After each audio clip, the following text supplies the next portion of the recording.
Mark Morris, toldtobetobroke.com, toldtobetobroke.com, building a $15 million business. Make sure you subscribe.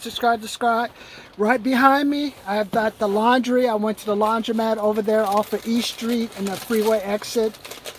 Then I picked up my prescription. That's done. Now I gotta go get something to eat. Yesterday I tried to, unfortunately, don't buy that Stouffer's lasagna. It took me 2 servings. I threw the whole fucking thing out, man. It's like, I don't know what happened. Usually they make them pretty good, but companies are cutting back on their food and I can tell the ingredients and it just doesn't work. I just get rid of it. That's why I cook at home a lot now. And that's avoiding the frozen food stuff. Subscribe. MarkMorris200BeatTheBroke.com. Reminds me that I used to stay in my car sometimes when I was coming home from Yucca Valley to San Bernardino, man. Cold, man, cold. Ain't no fun living in the car, sleeping in the car. Subscribe. I'll talk to you later.